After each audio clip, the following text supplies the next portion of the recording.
Next 2 minute के लिए मैं यहाँ पर महाराष्ट्र कैबिनेट मिनिस्टर जनाब आशीष शेलार साहब को बुला रहा हूँ। वो यहाँ पे आए, जोरदार उनका इस्तेमाल करें।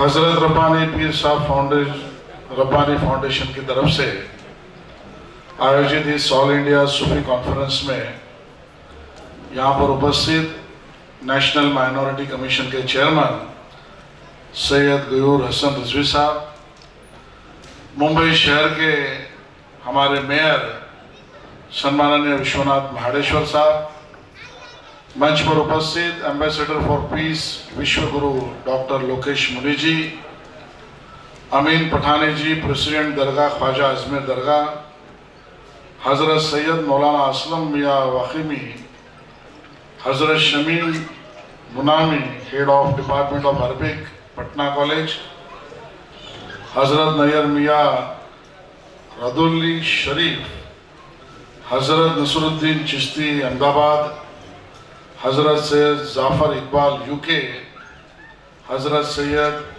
अमान निज़ामी, हजरत गुलाम किबरिया साहब चिश्ती, सैयद बाबर अशरफ साहब, राम पुनिमिया जी, वसीम खान हमारे जो मेंबर दरगाह ख्वाजा साहब कमेटी के, और यहाँ पर उपस्थित सभी महानुभाव।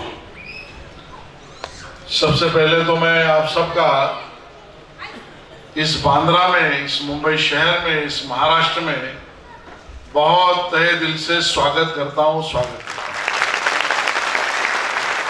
और स्पेशली यहाँ पर इसके लिए स्वागत करता हूं कि जहां पर आप पधारे हैं, इस जगह का चुना हुआ नुमाइंदा एमएलए मैं हूं, इसके लिए मेरे कॉन्स्टिट्यूएंसी में आपका स्वागत। और साहब, आपको सुनने के बाद मेरे मन में कोई रंजिश और गुंजाइश बची नहीं कि बांद्रा में, मुंबई में और इस देश में अमन और शांति के सिवा कुछ हो ही नहीं सकता। इस तरीके की बात आपने बोली। बहुत लंबी तकरीर करना मेरा काम भी नहीं है। वैसे एजुकेशन मिनिस्टर इस नाते 45 मिनट होने के बाद ही मेरा क्लास खत्म होता है, लेकिन आज आपने तो सबको स्पीचलेस कर दिया। आप सब जिस बात को लेकर यहां इकट्ठा हुए हैं, जो बात मैंने सूफी पंथ की पढ़ी है, जो थोड़ा बहुत समझा हूं, चिश्ती साहब के दरगाह पे मैं भी गया हूं,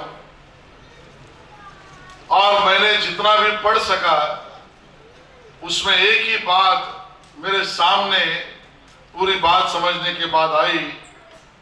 वो सूफी यानी 3 बात है। एक है मोहब्बत, दूसरी है अमन और शांति, और तीसरा है भाईचारा।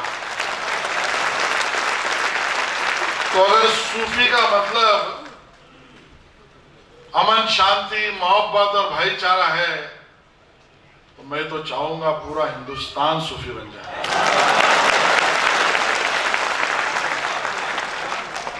क्योंकि अगर हिंदुस्तान में 3 चीजें अगर हर शख्स, चाहे वो किसी भी धर्म का हो, किसी भी भाषा का हो, किसी भी पंथ का हो, अगर ये 3 चीजें लेकर चलेगा तो हिंदुस्तान कभी पीछे नहीं मुड़ेगा।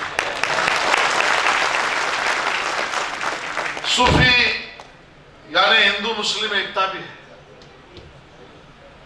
यानी सूफी को संत भी कहा जाता है। बड़ी लंबी परंपरा है, और जिसको हम संत मानते हैं, सूफियों को अगर संत मानते हैं, तो उसमें से भी अपने जीने की राह पाकर चलने वाले लोग अपना सफर बहुत आसानी से करते हैं। लेकिन जैसे आपने कहा, आसान दिखने वाली 3 चीजें करना बहुत कठिन है। मोहब्बत उसके ऊपर हक किसका और देने वाला कौन है, लेने वाला कौन है, उस पर भी झगड़ा है। अमन शांति जो मैं चाहता हूं वो ठीक है कि तू चाहता है वो ठीक है, इस पे भी झगड़ा है।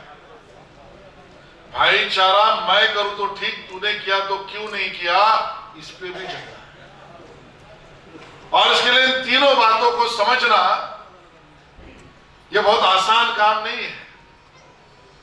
और इसके लिए सही सूफी वो है कि इन तीनों बातों को न समझकर अपने आप में फसाद और झगड़े में फंसाता है, उसको सही सूफी पर सिखाना ये सूफी का काम है। और सूफी ने अगर इस काम को करना तय किया तो कितनी भी तकलीफें सामने आए, कितनी भी रुकावटें सामने आए, उसमें वो कॉन्फिडेंस रहता है, एक भरोसा रहता है। किसी ने सही कहा कि सूफी ये काम करता है, जहां से तेज हवाओं का आना जाना है, जहां से तेज हवाओं का आना जाना है, दिया हमें वही लगाना है। इबादत की जगह तू न हमें बता, इबादत की जगह तू न हमें बता, हमें पता है हमारा सर कहां झुकाना है।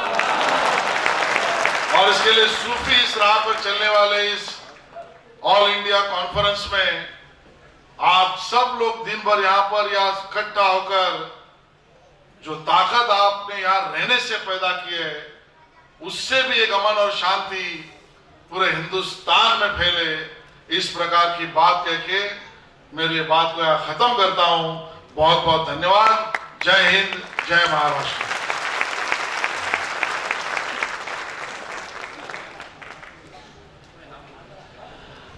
अपने आखिरी मरहले पे हमारा प्रोग्राम पहुंच चुका है। अब गुलपोशी फेलिसिटेशन का काम शुरू हो रहा है। आपके जो मेहमान आपके सामने आए, इंशाअल्लाह अज़ीज़ उनकी बारगाह में हदिया, उनकी बारगाह में गुल, उनकी बारगाह में मोहब्बतों का तोहफा पेश किया जाएगा। किसी ने क्या खूब कहा है कि इलाज अपना कराते फिर रहे हो जाने किस किस से, मोहब्बत करके देखो ना मोहब्बत क्यों नहीं करते। तो इंशाअल्लाह मोहब्बत करेंगे, एक दूसरे का साथ देंगे, अमन व आतशी के माहौल को कायम रखेंगे और सूफिया किराम से अपने रिश्तों को और मजबूत से मजबूत करते चले जाएंगे।